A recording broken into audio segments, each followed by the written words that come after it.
Shabbat Parashat Chukat. Dans notre parasha, nous découvrons le processus de purification pour celui qui aurait été au contact d'un défunt.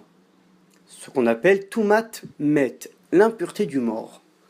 Le processus passe par l'abattage d'une vache rousse à l'extérieur du Beth Amikdash, sur le mont des Oliviers, pour finalement récupérer une cendre et asperger celui qui aurait été au contact de ce défunt. Lorsque la Torah présente cette mitzvah, elle la présente en disant Zot Chukat HaTorah. Voici la loi de la Torah. Comme si qu'on allait parler d'une loi qui allait représenter toute la Torah. C'est-à-dire que normalement on aurait dû dire Zot Chukat HaPara. Voici la loi concernant la vache rousse. Et pourtant la Torah choisit de nous dire que cette mitzvah de la vache rousse est en réalité la mitzvah par décret qui symbolise l'ensemble de la Torah. À nous de comprendre ce qui s'y cache. En réalité, la particularité de la vache rousse, c'est que c'est une mitzvah qui n'a pu être comprise par personne.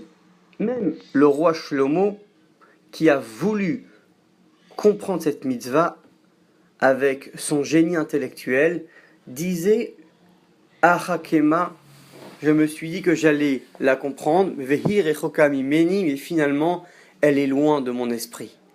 Même si Shlomo Améler a pu comprendre tant de décrets d'Akadosh Baruch Hu, cette mitzvah il n'a pu la comprendre. Et là la Torah nous apprend une grande leçon. Qu'en réalité toutes les mitzvot, même celles qu'on comprend, il existe au fond de cette mitzvah une partie irrationnelle. Autant dire qu'Akadosh Baruch Hu nous a donné 613 décrets.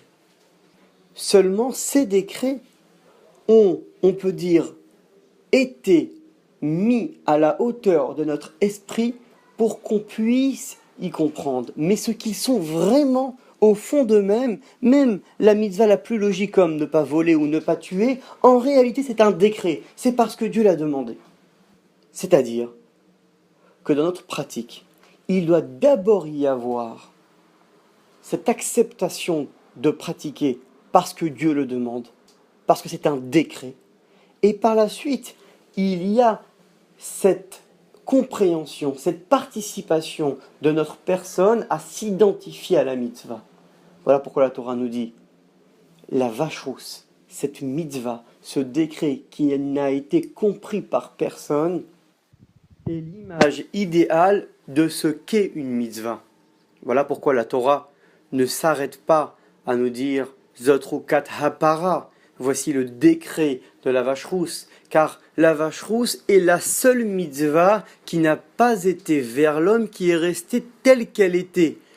Les 612 autres, elles, ont été vers l'homme pour que l'homme puisse comprendre une partie de la mitzvah.